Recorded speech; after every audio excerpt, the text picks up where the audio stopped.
What does salt and light mean from the Sermon on the Mount? Imagine walking into a dark room and flipping on a light switch. Suddenly, everything is clear. Now, picture salt seasoning food and preserving it. These simple things have powerful meanings in the Bible. When Jesus spoke about being salt and light in the Sermon on the Mount, he was giving his followers a way to understand their role in the world. These images show what it means to live as his disciples. First, being salt of the earth means that believers are called to keep goodness alive in society.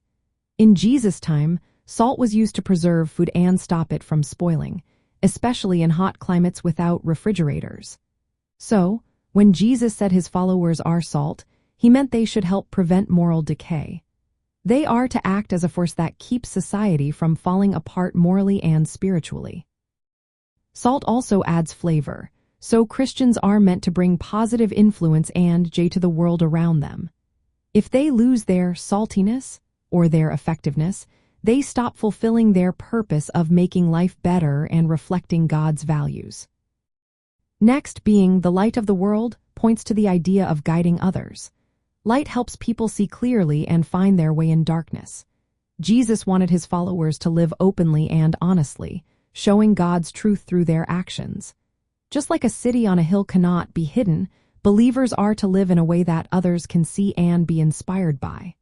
Light also stands for truth and hope.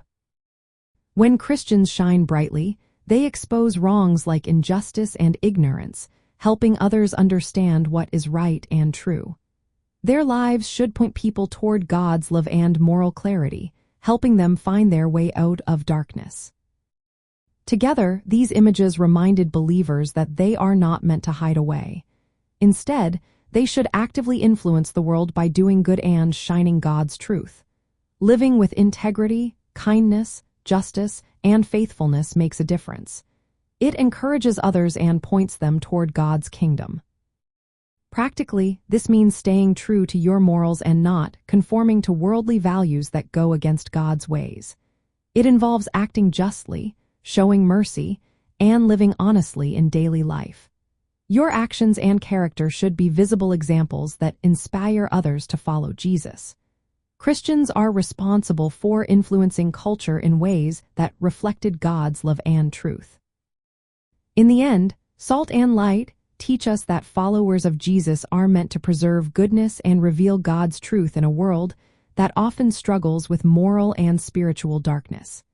It is a call to live purposefully, making a positive impact on the people and communities around us.